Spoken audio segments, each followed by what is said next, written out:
A ciência para ficar rico. Introdução. A vida é como um espelho. Quando sorrimos para ela, ela sorri para nós. Dito popular. Não me surpreende se sua primeira reação fosse a dúvida. Existe mesmo uma ciência para ficar rico? Convido você a ouvir esta obra do início do século XX, que vem de um mestre da nova escola de pensamento que era forjada à época em que a América produzia seus primeiros milionários. O que você ouvirá pode se chocar diretamente com o seu modo de pensar.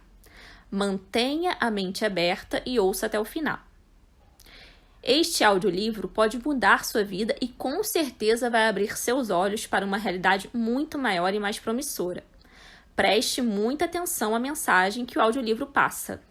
Ajude a divulgar essa mensagem, compartilhando esse vídeo.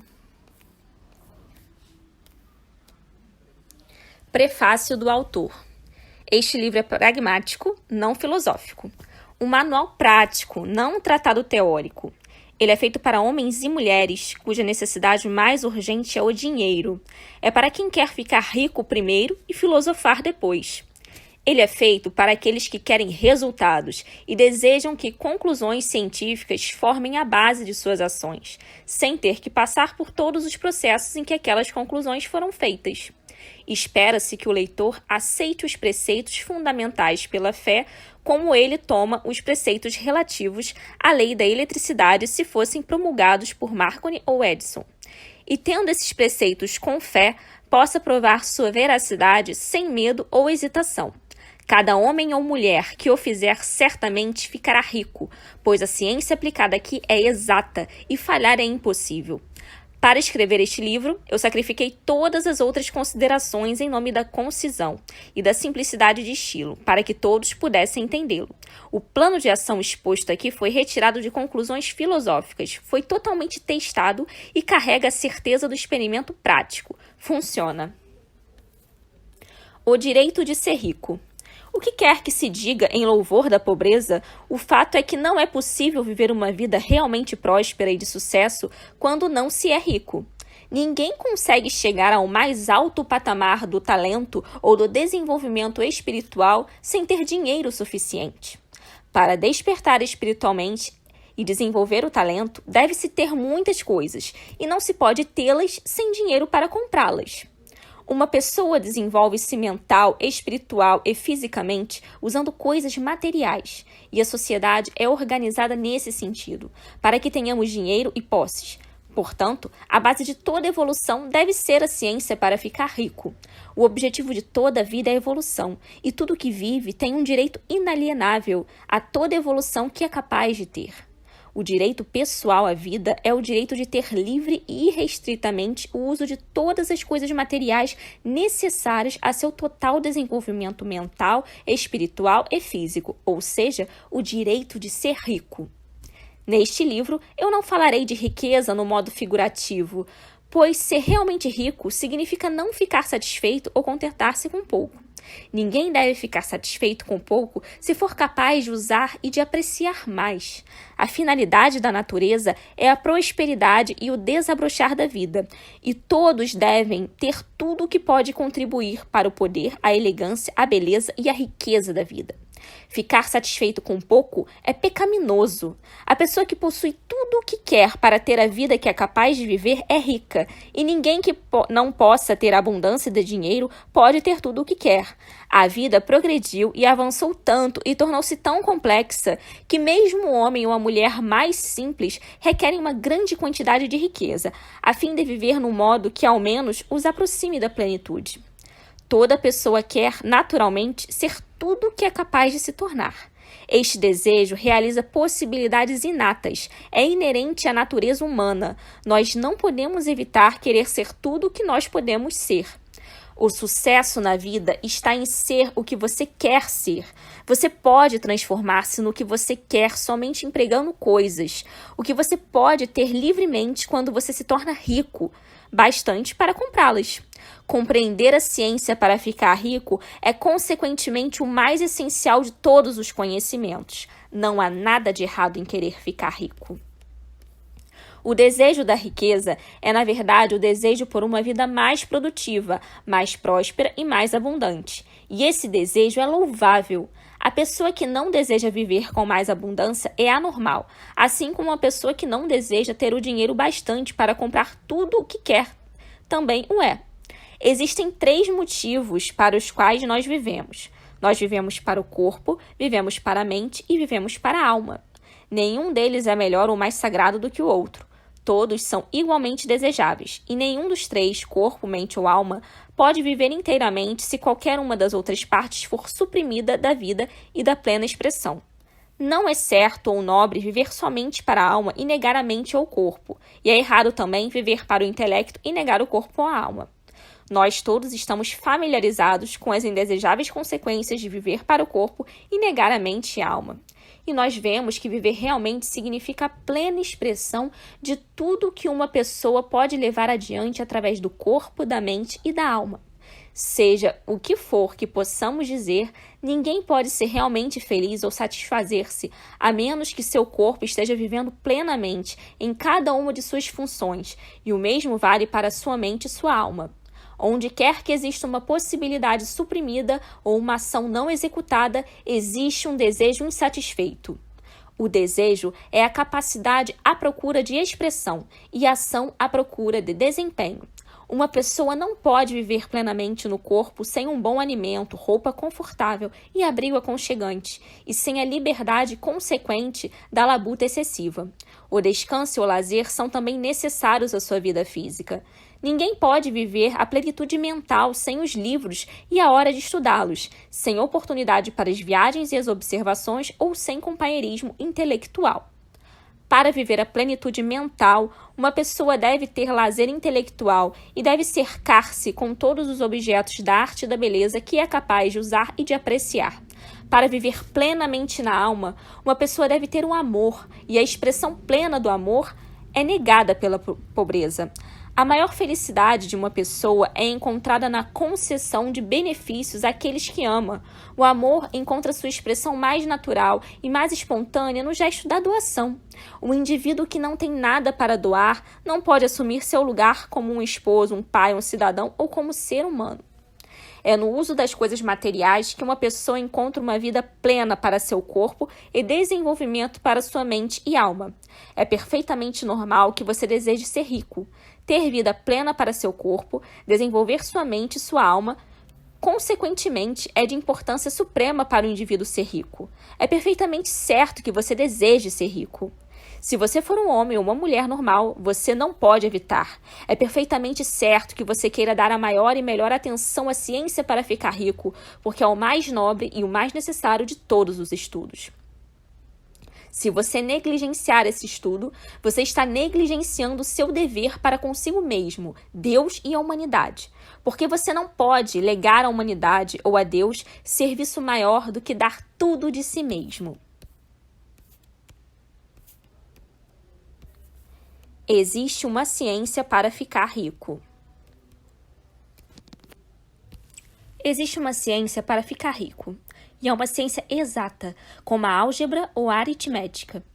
Há certas leis que governam o processo de adquirir riquezas, e uma vez que estas leis são aprendidas e obedecidas por qualquer um, a pessoa começará a enriquecer com exatidão matemática. A posse do dinheiro e da propriedade vem em consequência de fazer coisas de certa maneira, e aqueles que fazem as coisas desta certa maneira, intencional ou acidentalmente, enriquecem, enquanto aqueles que não fazem as coisas desta certa maneira, não importa quão duramente trabalham ou quanto são capazes, permanecem pobres. É uma lei natural que é causa e, como tal, produz sempre seus efeitos. Consequentemente, todo homem ou mulher que aprenda a fazer as coisas deste certo modo começará infalivelmente a enriquecer. Prova-se que a afirmação acima é verdadeira pelos seguintes fatos. Ficar rico não é devido ao ambiente, porque se fosse assim, todas as pessoas em certa vizinhança se tornariam ricas. Todas as pessoas de uma cidade seriam ricas, enquanto aqueles de outras cidades seriam pobres, ou todos os habitantes de um estado rolariam na riqueza, enquanto aqueles de um estado adjacente estariam na pobreza. Mas em toda parte nós vemos ricos e pobres vivendo lado a lado, no mesmo ambiente, comumente na mesma profissão. Quando duas pessoas estão na mesma localidade e no mesmo negócio e um começa a enriquecer enquanto o outro permanece pobre, mostra que ficar rico não é devido ao ambiente. Certos ambientes podem ser mais favoráveis do que outros, mas quando duas pessoas estão no mesmo negócio, na mesma vizinhança, e um começa a ficar rico enquanto o outro fracassa, isso indica que ficar rico é o resultado de fazer coisas de uma certa maneira. E mais, a habilidade de fazer as coisas desta certa maneira não é devida unicamente ao talento, pois muitos têm grande talento e permanecem pobres, enquanto outros de menor talento enriquecem. Estudando as pessoas que ficaram ricas, nós descobrimos que são um grupo comum em todos os sentidos, não tendo nenhum talento ou habilidade excepcional que os outros não tenham. É evidente que não ficaram ricos porque possuem talentos e habilidades que os outros não têm, mas porque aconteceu de eles fazerem as coisas de uma certa maneira. Ficar rico não é o resultado de economia ou avareza. Muitas pessoas na penúria são pobres, enquanto outros esbanjam e ficam ricos. E ficar rico não é devido a fazer as coisas que os outros falham a fazer, porque duas pessoas no mesmo negócio fazem quase sempre exatamente as mesmas coisas e um enriquece enquanto o outro empobrece até a falência. Por todas estas coisas, nós devemos tirar a conclusão que enriquecer é o resultado de fazer as coisas de um certo modo. Ficar rico, portanto, é o resultado de fazer coisas em uma certa maneira, e como as mesmas causas produzem sempre os mesmos efeitos, todo homem ou mulher que puder fazer as coisas de uma certa maneira pode se tornar rico. Este fenômeno faz parte do domínio das ciências exatas. A dúvida levantada aqui é a respeito de que esta certa maneira poderia ser tão difícil que somente algumas pessoas poderiam segui-la. Como nós vimos, isto não é verdade, já que a habilidade é natural e inerente ao ser humano. Tanto as pessoas talentosas quanto aquelas sem talento algum enriquecem. Pessoas de intelecto brilhante ficam ricas e pessoas muito bobas ficam ricas.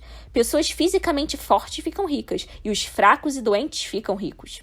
Algum grau de habilidade em pensar e compreender naturalmente é essencial, mas já que a habilidade natural é inerente, todo homem ou mulher que tiver inteligência suficiente para ler e compreender estas palavras pode certamente ficar rico. Como nós vimos, não é um fator no ambiente. Obviamente, a localização conta para algumas coisas. Ninguém vai para o coração do Saara e espera montar um negócio bem-sucedido. Ficar rico envolve a necessidade de negociar com pessoas, e é preciso fazer isso onde elas estão. Caso elas estejam inclinadas a aceitar o seu jeito de negociar, tanto melhor para você. Isso não depende do ambiente. Caso alguém tenha ficado rico na sua cidade, ou se alguém ficou rico no seu estado, você também poderá ficar. Reitero que não é devido escolher um determinado negócio ou profissão. As pessoas podem ficar ricas em qualquer um deles, enquanto vizinhos no mesmo negócio permanecem pobres. É verdade que você fará melhor em um negócio de que você goste e que seja adequado a você. E se você tiver determinadas habilidades bem desenvolvidas, você se dará melhor em um negócio que faça uso desses talentos. Você também estará melhor em um negócio que seja adequado à sua localidade. Seria melhor abrir uma sorveteria num clima quente do que num frio, e vender salmão seria melhor num local onde este peixe fosse difícil de encontrar. Com exceção dessas limitações gerais, ficar rico não depende de se engajar em algum negócio particular, mas da sua capacidade de aprender a fazer as coisas de uma certa maneira. Caso você esteja agora num negócio e um outro em sua localidade estiver ficando rico no mesmo negócio e você não esteja enriquecendo, é simplesmente porque você não está fazendo as coisas de uma certa maneira e a outra pessoa está fazendo. Ninguém é impedido de enriquecer pela falta de capital. É verdade que se você tem capital, o crescimento torna-se mais fácil e rápido, mas quem já tem o capital já é rico e não necessita considerar este fato. Não importa quão pobre você é. Se você começar a fazer coisas de uma certa maneira, você começará a enriquecer e começará a ter capital. Ter capital é uma parte do processo de enriquecimento e é uma parte integrante do resultado que se segue ao fazer as coisas de uma certa maneira. Você pode ser a pessoa mais pobre do continente e estar totalmente endividado. Você pode não ter nem amigos, nem influência, nem recursos, mas se você começar a fazer as coisas desta maneira, você deverá infalivelmente enriquecer, porque causas semelhantes devem produzir efeitos semelhantes. Caso você não tenha nenhum capital, você pode ganhar o capital. Estando no negócio errado, você pode entrar no negócio certo. Caso você esteja na posição errada, você pode ir à posição certa. E você pode continuar assim, começando em seu negócio atual e em sua posição atual e fazendo as coisas de uma certa maneira, o que causará sempre o sucesso. Você deve começar a viver em harmonia com as leis que governam o universo. A oportunidade pode ser monopolizada? Ninguém permanece pobre porque outras pessoas monopolizaram a riqueza e puseram uma cerca nela. Você pode estar excluído dos negócios em certas áreas, mas existem outras portas abertas para você. Em períodos diferentes, a correnteza de oportunidades segue em sentidos diferentes, de acordo com as necessidades coletivas e de um determinado estágio de desenvolvimento alcançado pela sociedade. Existe uma abundância de oportunidades para a pessoa que seguir a correnteza, em vez de tentar nadar contra ela. Sendo assim, os trabalhadores como indivíduos ou como uma classe não são privados da oportunidade. Os trabalhadores não estão sendo subjugados por seus patrões, não estão sendo esmagados pelas grandes companhias. Como uma classe, estão onde estão porque não fazem as coisas de uma certa maneira. A classe trabalhadora pode transformar-se na classe empregadora assim que começar a fazer as coisas de uma certa maneira. A lei da riqueza vale tanto para eles como para todos os outros. É isto que eles devem aprender. Caso contrário, permanecerão onde estão e continuarão a fazer o que fazem. Entretanto, o trabalhador individual não é mantido por baixo pela ignorância destas leis por sua classe. Ele pode seguir a correnteza da oportunidade de enriquecimento e este livro lhe dirá como. Ninguém permanece na pobreza por falta de fontes de riqueza. Há mais do que o suficiente para todos. Um palácio tão grande quanto o Capitólio em Washington pode ser construído para cada família da Terra só com material disponível nos Estados Unidos da América. E com a agricultura intensiva, este país produziria lãs, algodão, linho e seda bastante para vestir cada pessoa do mundo com roupas mais finas que as de Salomão em seus dias de glória, e o bastante para alimentá-los luxuosamente. A fonte visível é praticamente inexaurível, e a fonte invisível o é realmente. Tudo o que você vê na Terra é feito de uma substância original, da qual todas as coisas procedem. Novas formas vão sendo feitas constantemente e as mais antigas vão se dissolvendo, mas todas são formas assumidas por uma única matéria. Ninguém é mantido na pobreza por uma limitação na fonte de riqueza. Há mais do que o bastante para todos. Não há limite para a fonte de matéria amorfa, ou substância original.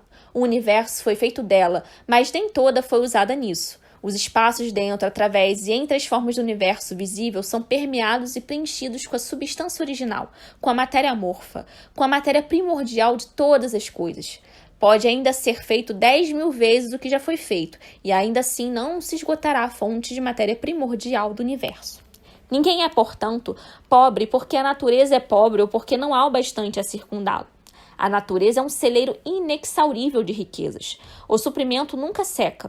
A substância original está viva, com energia criativa, e está produzindo constantemente mais formas. Quando a fonte da matéria-prima esgota-se, mais é produzido. Quando o solo se esgota de modo que a matéria para o alimento e a roupa não possam mais crescer nele, ele será renovado e mais solo surgirá. Quando todo o ouro e a prata forem retirados da terra, estando a humanidade em um estado de desenvolvimento social que necessite de ouro e prata, mais será produzido pela matéria amorfa. A matéria amorfa responde às necessidades da humanidade. Não deixará o mundo ficar sem os melhores suprimentos. Isto é válido para toda a espécie humana. A humanidade, coletivamente, é sempre abundantemente rica. E se alguns indivíduos são pobres, é porque não seguem uma certa maneira de fazer as coisas, o que os tornaria indivíduos ricos. A matéria amorfa é inteligente, é matéria pensante.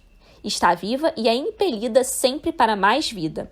O impulso natural e inerente à vida é procurar viver mais. É natural da inteligência ampliar-se e da consciência procurar estender seus limites e encontrar uma expressão plena. O universo foi feito pela substância viva amorfa, que toma forma a fim de se autoexpressar mais plenamente. O universo é uma grande presença viva, sempre se movendo inerentemente em direção a mais vida e seu pleno funcionamento. A natureza se transforma para a plenitude da vida, e é essa a força motriz que a impele à prosperidade da vida. Por causa disto, tudo que possa incrementar a vida é fornecido fartamente. Não pode haver nenhuma carência, ou Deus estaria contradizendo e anulando seus próprios trabalhos. Você não é pobre por carência de fonte de riquezas. É um fato que eu mostrarei um pouco mais adiante, que os recursos da fonte amorfa estarão no comando do homem ou da mulher que agirem e pensarem de uma certa maneira. O primeiro princípio da ciência para ficar rico.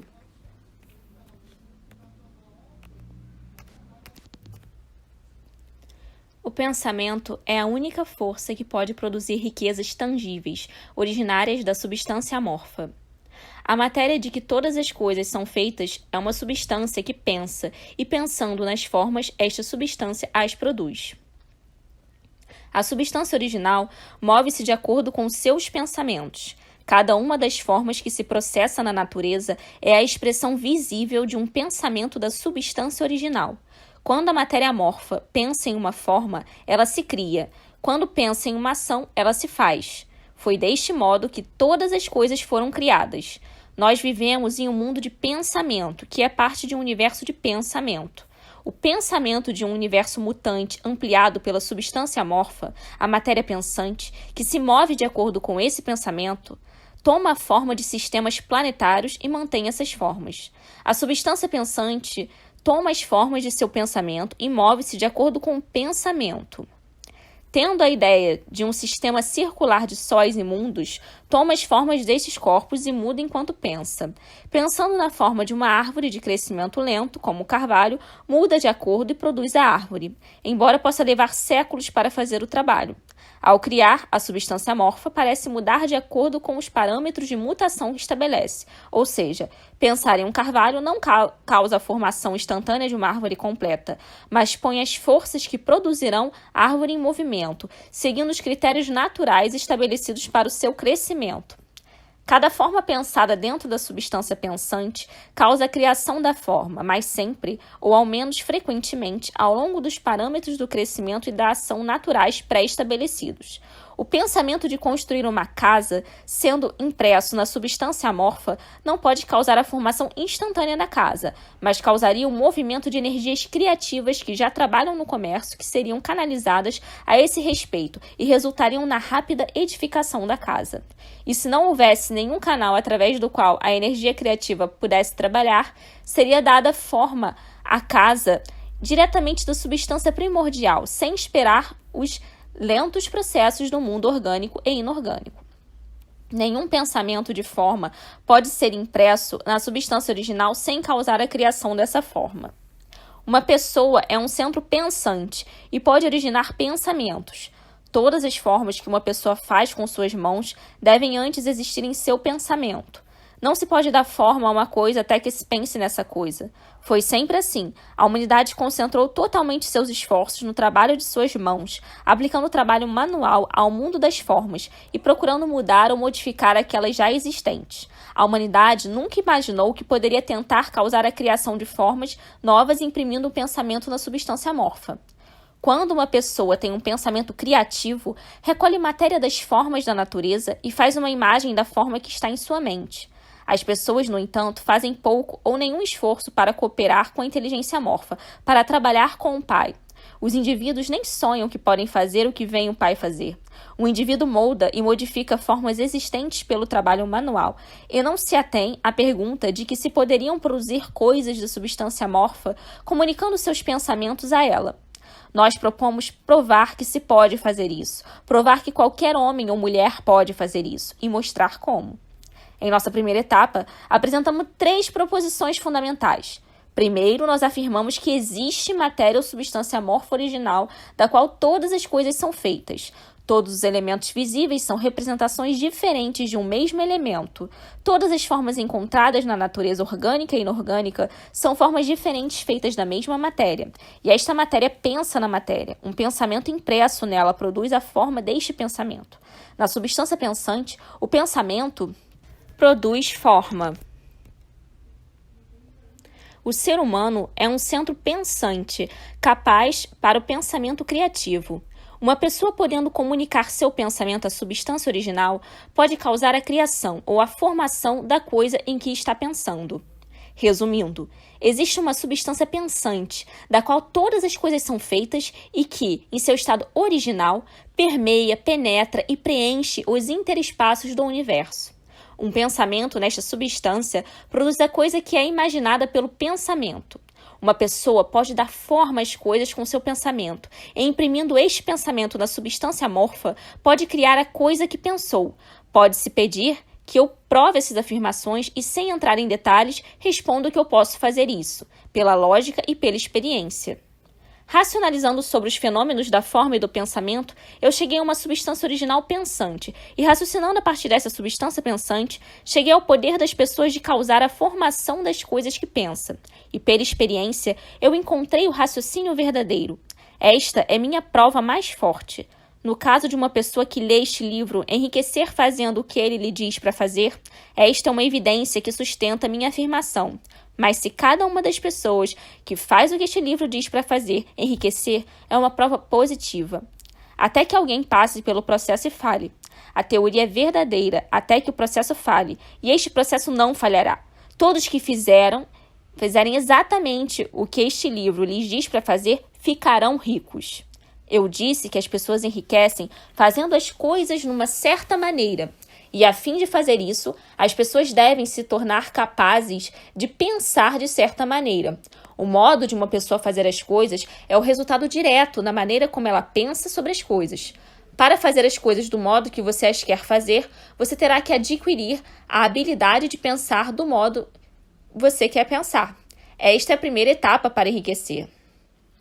E para pensar o que você quer pensar, você deve pensar a verdade, indiferente às aparências. Cada indivíduo tem o poder natural e inerente de pensar o que quiser pensar, mas isso requer muito mais esforço do que ter pensamentos que são sugeridos pelas aparências. Pensar de acordo com as aparências é fácil. Pensar de verdade, não obstante as aparências, é laborioso e requer maior emprego de energia que qualquer outro trabalho que formos capazes de executar. Não existe trabalho do qual a maioria da pessoa as mais fuja como o de manter continuamente um pensamento. É o mais duro trabalho do mundo.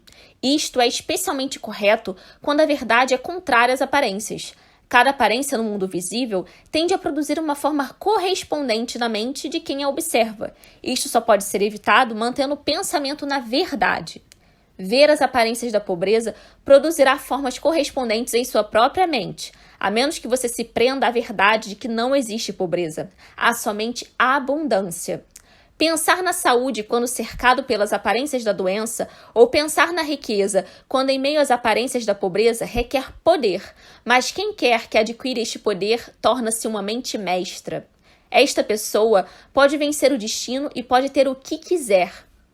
Este poder só pode ser adquirido com a apreensão do fato básico que está por trás de todas as aparências. E esse fato é que há uma substância pensante da qual todas as coisas são feitas.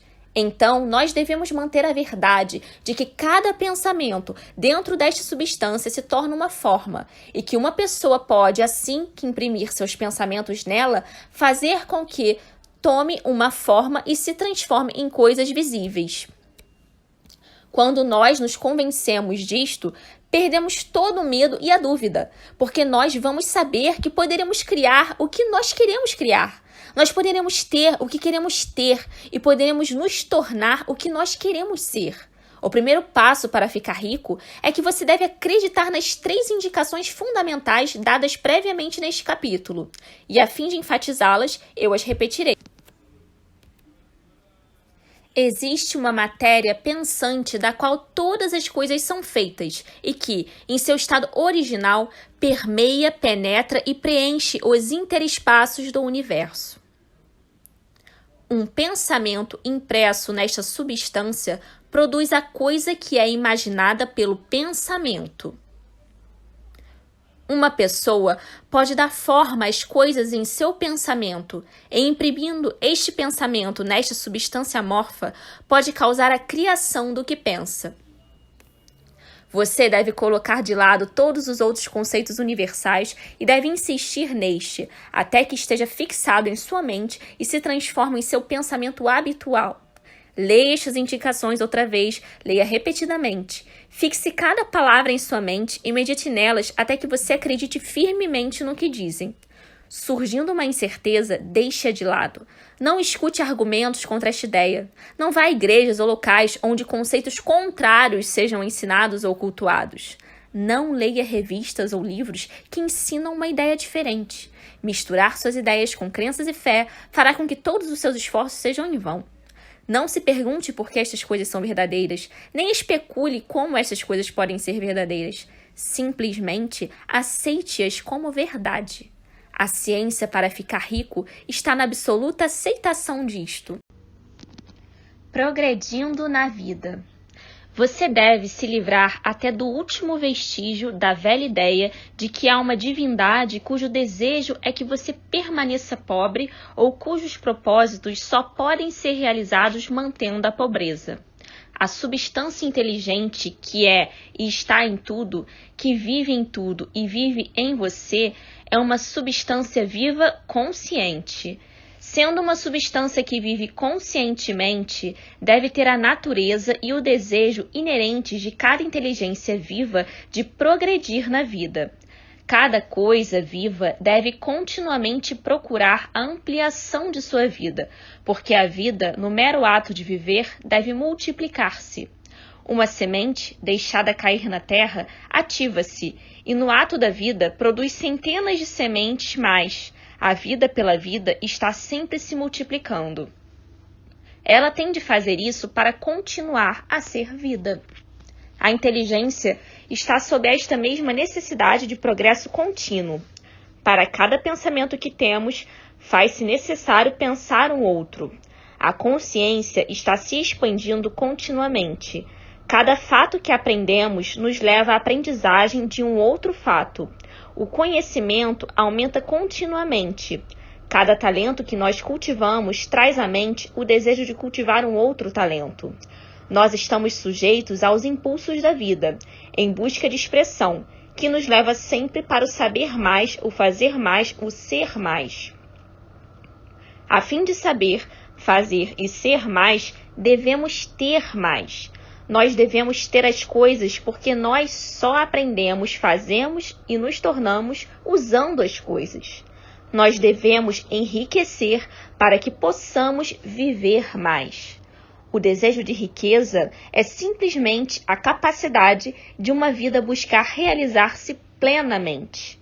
Cada desejo é o esforço de uma possibilidade tornar-se ação. É a ação procurando manifestar-se que causa o desejo. Isso que faz você querer mais dinheiro é a mesma coisa que faz a planta crescer. É a vida procurando a expressão plena.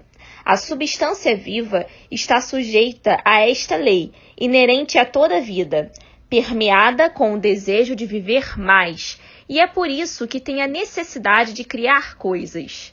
A substância deseja viver mais, através de E em você. Consequentemente, ela quer que você tenha todas as coisas que puder usar. É o desejo de Deus que você fique rico. Ele assim o quer porque poderá se expressar mais e melhor através de você, se você tiver abundância nas coisas e meios para lhe dar esta expressão. Ele poderá viver mais em você, se você tiver domínio ilimitado dos meios de vida. O universo deseja lhe dar tudo o que você quer ter. A natureza é amigável a seus planos. Tudo flui naturalmente para você. Coloque em sua mente que isto é verdade. É essencial, entretanto, que seu propósito harmonize-se com o propósito que há em tudo.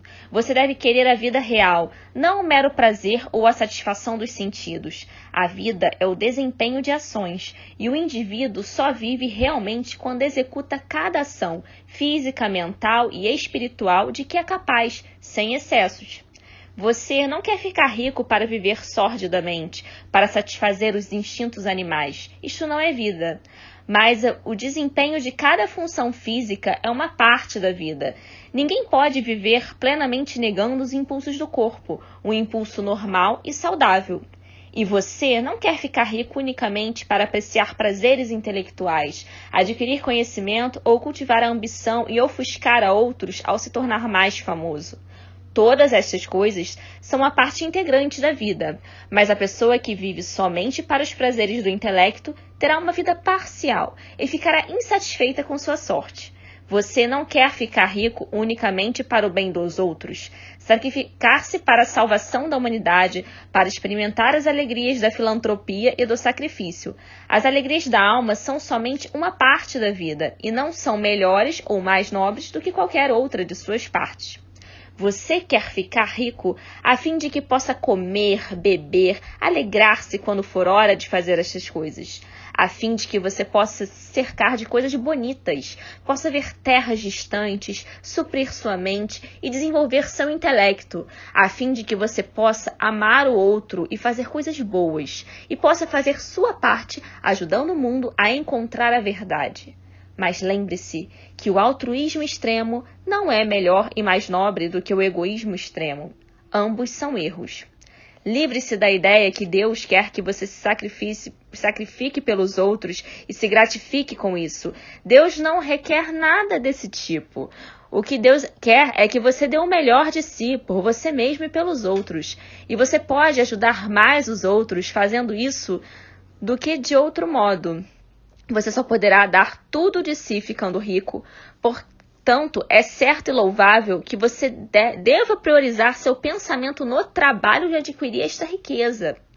Lembre-se, entretanto, que o desejo da substância é para todos e suas ações devem ser para melhorar a vida de todos. Não se pode trabalhar para piorar a vida de alguns, porque a vida está igualmente em tudo, buscando riqueza e mais vida. A substância inteligente fará coisas para você, mas não tirará nada de ninguém para lhe dar. Você deve começar livrando o pensamento da competição. Você deve criar para não competir com o que já foi criado. Você não deve tirar nada de ninguém. Você não deve fazer negociações acirradas. Você não deve enganar nem tirar vantagem. Você não deve deixar alguém trabalhar para você por menos do que já ganha. Você não deve cobiçar ou desejar a propriedade do outro. Ninguém tem nada que você não possa ter, sem ter que tomar dele. Você pode transformar-se num criador, não num competidor. Você terá tudo o que quer, mas de tal modo que quando você o tiver, outras pessoas com quem você se relacione também terão mais do que tem agora. Estou ciente de que existem aqueles que começam uma vasta fortuna em oposição direta às indicações do parágrafo acima, e posso dar uma explicação aqui. Os indivíduos desse tipo, que se tornam muito ricos, às vezes o fazem assim puramente por sua extraordinária habilidade em competir, e às vezes por eles relacionarem-se inconscientemente com a substância em seus grandes objetivos e ações para o desenvolvimento geral na evolução industrial. Rockefeller, Carnegie, Morgan, etc., foram os agentes inconscientes do Supremo no trabalho necessário de sistematização e de organização da indústria produtiva, e, por fim, seu trabalho contribuiu imensamente para melhorar a vida de todos, mas seus dias estavam contados. Organizaram a produção e foram logo sucedidos pelos agentes da multidão, que organizariam o maquinário da distribuição. Foram como os répteis monstruosos das eras pré-históricas. Fizeram sua parte, necessária no processo evolutivo, mas o mesmo poder que os produziu os liquidou. E deve-se bem dizer que eles nunca foram realmente ricos. Um registro das vidas privadas da maioria desta classe mostrou que foram realmente odiados e desprezados. Riquezas baseadas no plano da competição nunca são satisfatórias e permanentes. São suas hoje e amanhã serão de outros. Lembre-se que se você vai se tornar rico de um modo científico de uma certa maneira, você deve progredir inteiramente despido do pensamento competitivo. Você nunca deve pensar por um momento sequer que a fonte de suprimentos é limitada. Logo que você comece a pensar assim, todo o dinheiro estará em risco de passar ao controle de outros, e você terá de valer-se de seus direitos nas cortes de justiça para proteger seus ativos. No momento que você deixa sua mente cair para a competição, o seu poder de criação cessa por um tempo. E o que é pior, você provavelmente bloqueará as ações criativas que você no começo havia iniciado. Saiba que há incontáveis milhões de dólares em ouro nas montanhas da Terra ainda não trazidos à luz. E saiba que se não houvesse mais, estaria sendo criado pela substância inteligente para suprir suas necessidades. Saiba que o dinheiro que você necessita virá, mesmo que seja necessário que 1000 homens sejam levados à descoberta de novas minas de ouro amanhã. Nunca olhe a fonte visível, olhe sempre as riquezas ilimitadas da substância amorfa e saiba que virão tão rapidamente para você quanto você as pode receber e usar. No que concerne à fonte visível, ninguém pode impedir que você tenha o que é seu. Portanto, nunca se permita pensar nem por um instante que os melhores locais de construção serão ocupados antes que você esteja pronto para construir sua casa, a menos que você queira se apressar. Nunca se preocupe com cartéis e associações com medo que conquistem a terra inteira. Nunca tenha receio de que você perderá o que tem para outros. Isso provavelmente não acontecerá. Você não está procurando qualquer coisa que pertence a outra pessoa. Você está causando a criação do que você quer pela substância amorfa. E a fonte é ilimitada. Concentre-se nesta afirmação. Existe uma matéria pela qual todas as coisas são feitas e que, em seu estado original, permeia, penetra e preenche os interespaços do universo. Um pensamento nessa substância produz a coisa que é imaginada no pensamento. Uma pessoa pode dar forma à coisa em seu pensamento, e imprimindo este pensamento na substância amorfa, pode causar a criação do que pensa. Como a riqueza vem até você? Quando eu digo que você não tem que fazer negócios acirrados, não significa que você não tem que dirigir nenhum negócio, ou que você está acima da necessidade de negociar com seus companheiros. Eu afirmo que você não necessitará tratar com eles desonestamente. Você não tem que pegar algo em troca de nada, mas tem de dar a cada pessoa mais do que você recebe. Você não pode lhes dar mais em valor monetário do que ganhou deles, mas você pode dar-lhes mais em valor utilitário do que o valor monetário da coisa que obteve delas. O papel, a tinta ou outros materiais deste livro podem não valer o dinheiro que você paga por eles, mas se as ideias sugeridas por ele lhe trouxerem milhares de dólares, você não foi tratado injustamente por aqueles que o venderam. Deram-lhe um valor utilitário enorme por um pequeno valor em dinheiro. Vamos supor que tenha o quadro de um grande artista, o qual em uma sociedade desenvolvida vale milhares de dólares. Eu o mostro a um selvagem e com minhas habilidades de vendedor o induzo a trocar um fardo de peles de menor valor pelo quadro. Eu realmente o enganei, porque ele não tem nenhuma utilidade para dar ao quadro. Eu não lhe atribuí nenhum valor utilitário, não acrescentará nada à sua vida. Mas suponha que por suas peles eu lhe dou uma ferramenta no valor de 50 dólares. Ele fez então um bom negócio. A ferramenta tem utilidade. Vai lhe dar muito mais peles e muito mais alimento. Acrescentará algo em sua vida. De certa forma, o fará rico.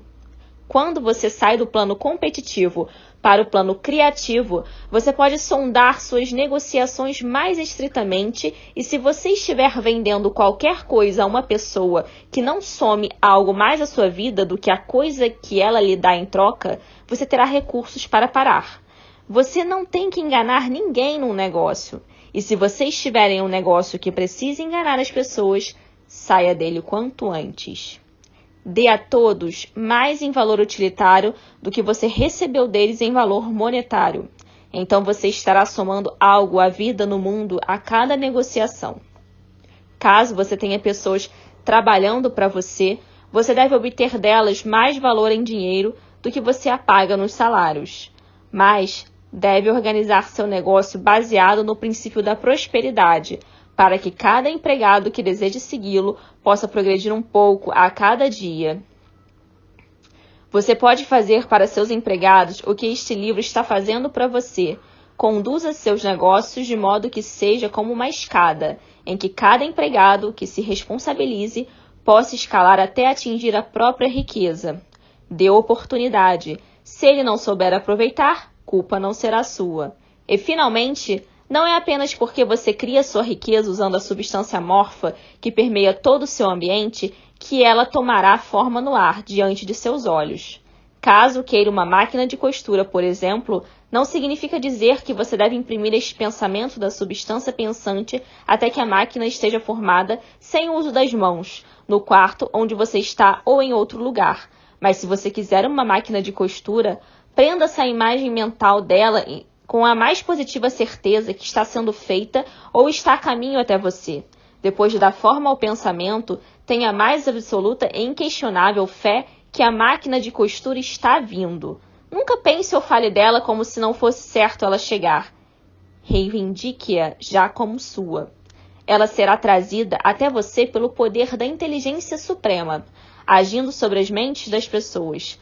Mesmo que você não saia de seu lugar, pode ser que uma pessoa venha de outro estado ou país e entre em algum negócio que resultará no que você quer. Sendo assim, o interesse será tanto da pessoa que terá vantagem igual à sua quanto o seu. Não esqueça, por um momento sequer, que a substância pensante está com tudo, em tudo, se comunicando com tudo e pode influenciar tudo.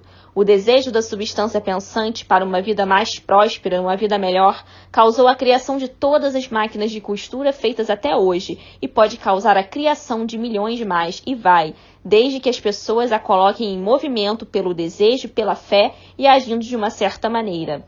Certamente, você pode ter uma máquina de costura em sua casa, tão certamente quanto você pode ter muitas outras coisas que você quer e que você usa para a prosperidade de sua própria vida e da vida de outras pessoas. Você não necessita hesitar em pedir mais. O prazer do Pai é dar-lhe o reino, afirmou Jesus. A substância original quer viver tudo o que seja possível em você e quer que você tenha tudo o que possa usar para ter uma vida mais abundante.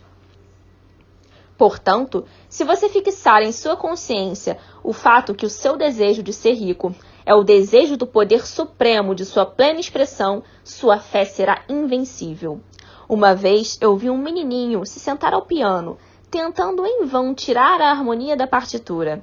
Vi que estava aflito e aborrecido por sua inabilidade musical. Perguntei por que toda aquela aflição e ele respondeu: sinto a música dentro de mim, mas não consigo fazer minhas mãos tocarem certo. A música dentro dele era o impulso da substância original, contendo toda a capacidade para uma vida plena. Tudo o que há na música procurava a expressão total através da criança. Deus, a substância única, está tentando viver, fazer e apreciar coisas com a humanidade. Ele está dizendo: eu quero mãos para construir estruturas maravilhosas, tocar harmonias divinas, para pintar quadros gloriosos. Eu quero pés para perambular, olhos para ver minhas belezas, línguas para dizer poderosas verdades e cantar canções maravilhosas, e assim por diante. Tudo que há em possibilidades está procurando expressão através das pessoas. Deus quer que todos aqueles que podem tocar música, que tenham pianos ou outros instrumentos e os meios de cultivar seus talentos até a plenitude. Quer aqueles que possam apreciar a beleza, cercado de coisas bonitas. Quer aqueles que podem discernir a verdade, que tenham a oportunidade de viajar e observar.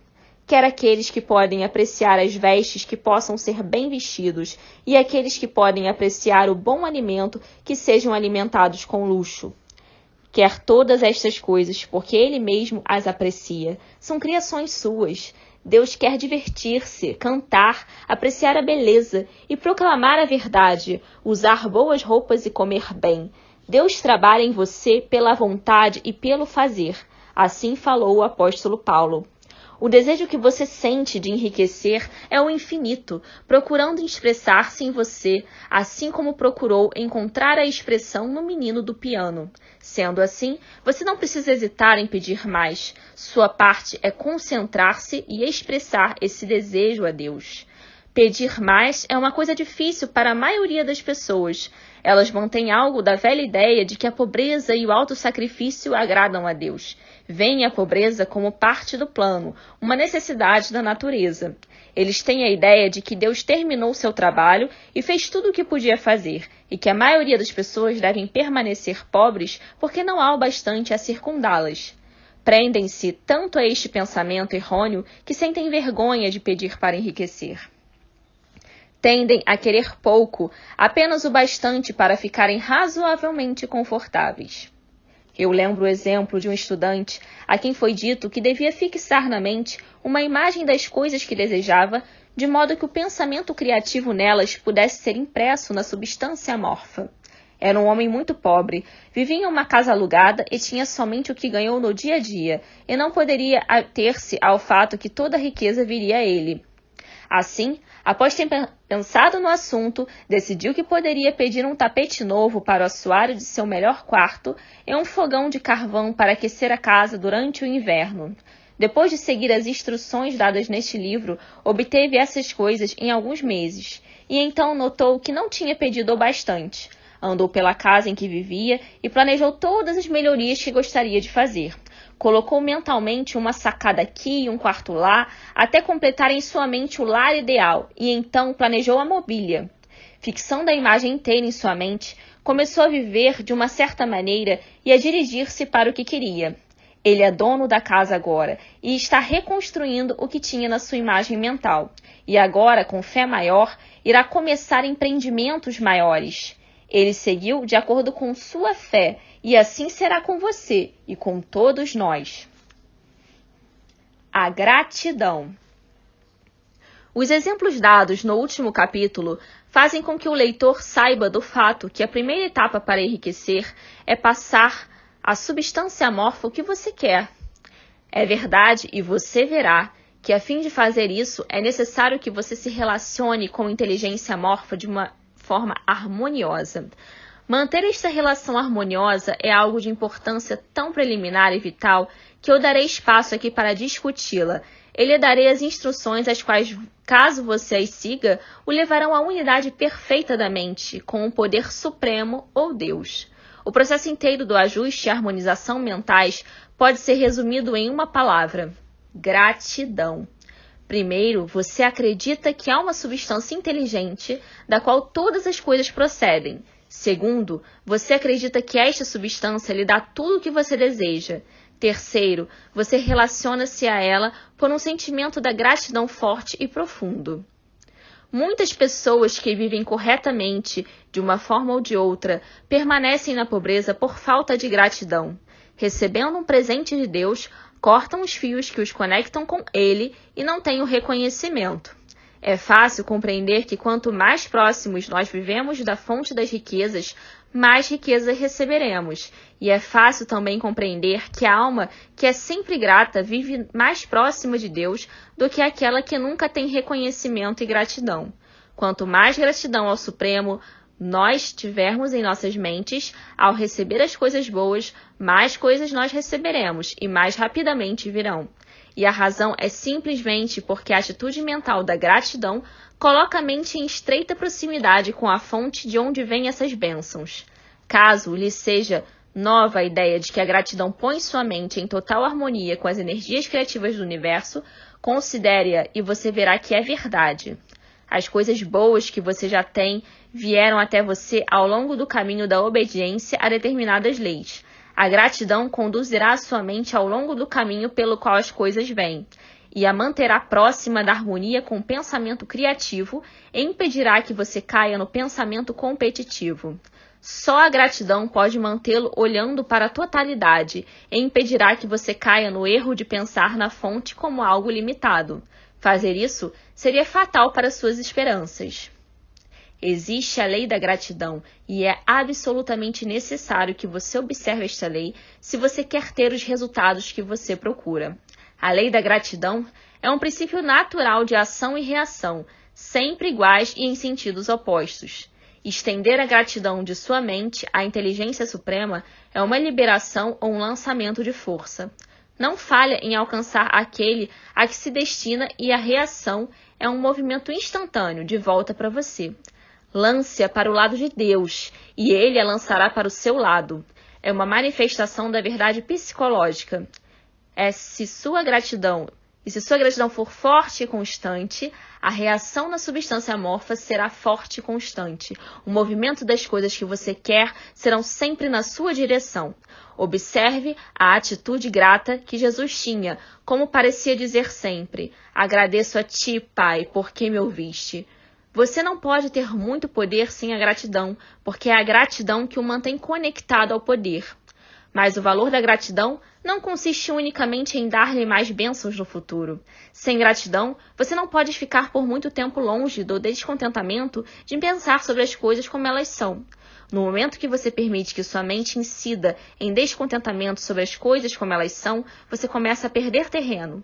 Você presta atenção ao comum, ao ordinário, aos pobres, aos esquálidos, à miséria, e sua mente capta a forma dessas coisas. Então, você transmitirá essas formas ou imagens mentais à substância amorfa, e tudo isso virá até você. Permitir que sua mente discorra sobre o inferior é tornar-se inferior e cercar-se com coisas inferiores. Fazendo de outra forma, fixando sua atenção no melhor é cercar-se do melhor, é transformar-se no melhor. O poder criativo dentro de nós nos faz a imagem daquilo que nós prestamos atenção. Nós também somos feitos de substância pensante, e a substância pensante sempre toma a forma daquilo que pensa. A mente grata é constantemente fixada no melhor, consequentemente tende a transformar-se no melhor. Toma a forma ou a característica do melhor e receberá o melhor. Também a fé nasce da gratidão. A mente grata espera continuamente coisas boas, e essa expectativa transforma-se em fé. A reação da gratidão sobre uma mente produz a fé, e a cada onda de gratidão aumenta a fé. A pessoa que não tem nenhum sentimento da gratidão não pode por muito tempo reter uma fé viva. E sem uma fé viva, você não pode enriquecer pelo método criativo. O motivo nós veremos nos capítulos seguintes.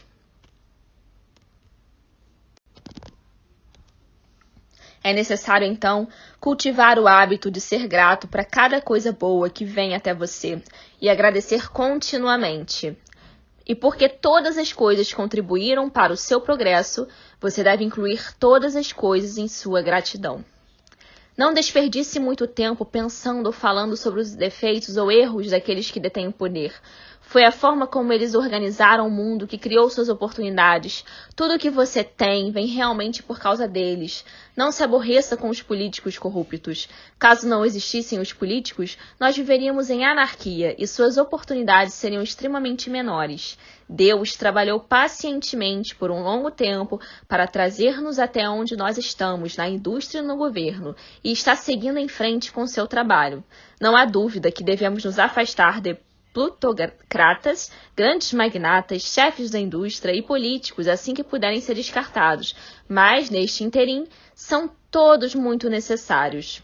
Lembre que são eles que ajudam a formar as linhas de transmissão ao longo das quais suas riquezas virão, e seja grato. Isto manterá em relação de harmonia com o que há de bom em tudo, e o que há de bom em tudo virá até você.